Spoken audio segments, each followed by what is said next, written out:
My mom died when I was 6 years old.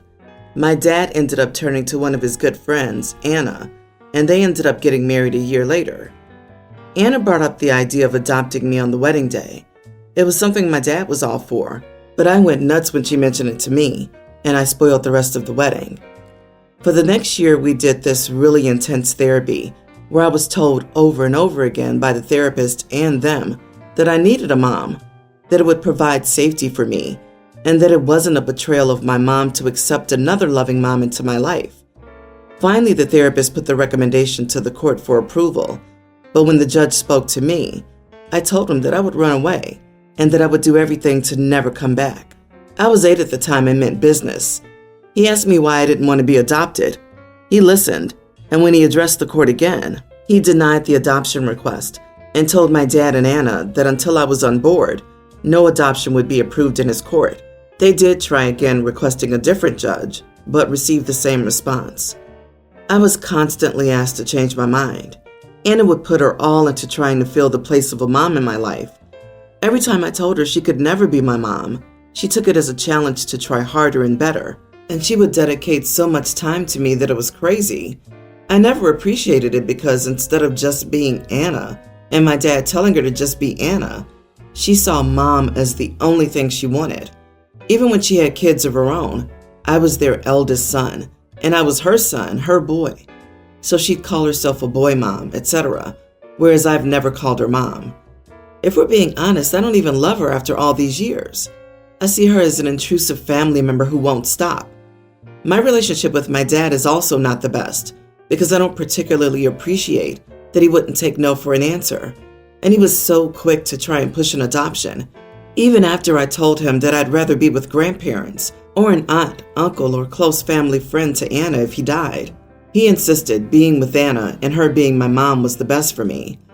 I turned 18 a few months ago, and I ran like I was on fire to get away from my dad and Anna. I lived with my maternal grandparents for a little while before moving in with my maternal uncle, who lived near a good apprenticeship that I wanted to join. My paternal grandparents celebrated their wedding anniversary this past weekend, and I was there. While there, Anna approached me and handed me papers for adult adoption. She told me she loved me, and she wanted me to know that it wasn't too late, that she would still adopt me, and that she wanted to make our relationship official as mother and son. I asked her how she could be so delusional when I said no to being adopted for 11 years. I said to her face I would not change my mind. She and my dad were so angry at my choice of words, and chaos ensued at the party. Am I the idiot? Jesus, that was a horrible move to pull at a family event. You are not the idiot. OP, people need to learn what no means. They tried to get another judge to ignore your wishes, which is the biggest one for me. You said no, so they hired a whole therapist to convince you? You didn't say anything about needing therapy, so it sounds like that was literally the only reason. Your dad is kind of the idiot for rushing into a relationship and marrying a year after your mom's death and not giving everyone time to grieve. I get you exploded, but how many times could you say no until someone listens? It seems, oddly enough, like some challenge for her that she wants to win. Yeah, so they hired a therapist to work against your interest actively. Bold strategy. We see how it all played out. Her continued insistence in how she goes about it all these years is sus. Is there a deeper and hidden reason for the insistence? What else does she stand to gain if you accept? Or lose if you refuse? Hold your ground. At this point, it's harassment. I think you need to get a Mother's Day gift for Anna. A copy of the court declaration that you've legally changed your last name to your late mother's maiden name. Rotten flowers and a dead rubber rat with a card written with, "Thinking of you, optional." That's so petty, I know, but stepmom should take the hint and don't come around here no more. This is wonderfully petty, but please don't do this. You might consider checking to see what the laws are where you live around inheritance. A living spouse will inherit the entire estate when their partner dies. This may not be the case if there are living children for whom the surviving spouse is not an adoptive parent. Your dad's wife may have ulterior motives here, depending on what the law says. My 27 female family has a monthly dinner night tradition. This has existed since my 2 siblings and I graduated and moved out to keep the bond in contact. Back then, it was only the 5 of us, but now I have many more in-laws, nieces, and nephews. I have no children, but I'm married to Jack, 27 male. Family dinner night is hosted by whatever day everyone's free on any given month, and the host fluctuates between me, my parents, and my siblings. This month is supposed to be hosted by me, and we've agreed on Sunday. The issue comes with the fact I've asked in the family group chat for my mom not to come. I clarified that my dad was invited, but I understood if he didn't come due to my decision. The reason? She absolutely hates Jack. Every month she has something to say about him, whether it's his appearance, the things he says, or just any small fumble he makes. She always has to have a comment at the ready. I don't know why she dislikes him so much, other than their opposing personalities, but he's never been rude, abusive, cynical, etc. She has no reason to dislike him. They aren't similar people, but I don't see that as any excuse not to be civil. This has never been an issue with any of my siblings' partners. I've called her out on it privately before, but nothing changed. I tried to tell Jack that we didn't need to go, but he didn't want to take my family night away from me. Last month, my parents hosted and specifically asked Jack not to come. So, was my decision not to invite her a little petty? Yes. It wasn't an easy or hasty choice. I spent all month debating about it. Jack did say he was okay with her coming, but it wasn't just about him anymore. I was personally having my own negative feelings about her. It caused an outrage in the chat though, especially with my mom, as expected. I haven't answered the phone call from her yet, as I know it'll be a mess, but I have talked to my brother who thinks I'm making a bad decision. He and my sister both agree that I have the right to be annoyed at Jack's treatment, but at the same time she's our mom, and not inviting her causes more rifts and issues than not inviting Jack. Our mom is just opinionated and wants the best for me, and it's cruel to shun her like this suddenly.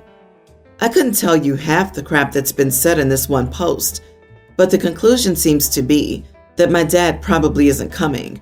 My siblings think that I'm going to cause some major family warfare by doing this, and I should just tolerate it to keep the peace. I think I'm just returning the favor, but maybe I'm being petty and should follow my siblings' advice. Not the idiot. You married Jack, so he's family now. Unfortunately, your mom set the precedence, with some family members being excluded. But I think it's time to stop with the family dinner nights. It doesn't seem to me that these are doing anything to help the family bond. I totally agree with you. You shouldn't be going if they exclude Jack from the dinners. Show solidarity with your partner, and maybe your mother will have to accept that her son-in-law is family now, or at the very least, her crappy behavior towards him won't be tolerated. Neither of you should subject yourself to her or anyone who thinks this is okay. Mom likes to play games until someone decides to play the same game. Then it's all, how dare you disrespect me? It's Jack's house as well as yours. If she can't be civil to him in his own house, she doesn't get to come to his house. 3-year-olds can grasp this stuff. You need to keep repeating, she is causing the problem. She can fix it. She doesn't want to. I, female 32, have my mom living with me. My father passed away a few years ago, and she has no other family in the States, but she didn't want to move back home. My dad's sister, my aunt, recently visited and brought her son, 23. He's moving to the States for work. They're also staying with us. Our family's fairly well off back home, and I do very well here. But in our culture, men are valued above women. My cousin is an entitled jerk, and his mom treats him like a prince. He wanted to borrow one of my cars to tour the city. I asked him how much experience he had with electric cars. He said not a lot. So I said no, period. I like my car. So I was at work when my mom called. He took the car without permission and crashed it in a parking lot. A single vehicle accident, thank God, and he wasn't hurt. But my car was trashed. Body damage and the battery is toast. So I asked him for his information so I could start my claim. It turns out the little idiot does not have his license. So I asked his mom how she wanted to handle it. She said that accidents happen, and we should all be happy he wasn't hurt. I pulled out my phone and asked Google how to report my car stolen. This would cause problems for his visa and his life. So she started crying and saying that I was a terrible daughter and that my father would be ashamed of me for trying to get my cousin into trouble. So I said that she had to pay for the damages if she didn't want me to do it. The car is a write-off, and it's 2 years old. She ended up giving me the money for it. It means that my cousin will have to rent, boo-hoo, instead of having a down payment for a home here. His dad is angry at him, not me. My mom says I can afford to replace the car, and I'm hurting my family. But I don't care. I really liked my car. Not the idiot. Your cousin owes you a usable car. Even if the car is a write-off, you'd still have to be able to use it if your cousin didn't wreck it. Besides, if your cousin wants to come to the States on a work visa, he needs to follow the basic rules like not driving without a license. It's impressive your uncle was angry at your cousin and not you. He's angry at his son because his son just embarrassed the crap out of him. He lost face.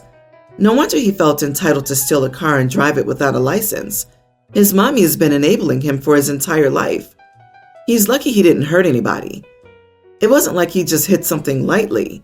Maybe he will learn something from it, or it won't end up so simply next time.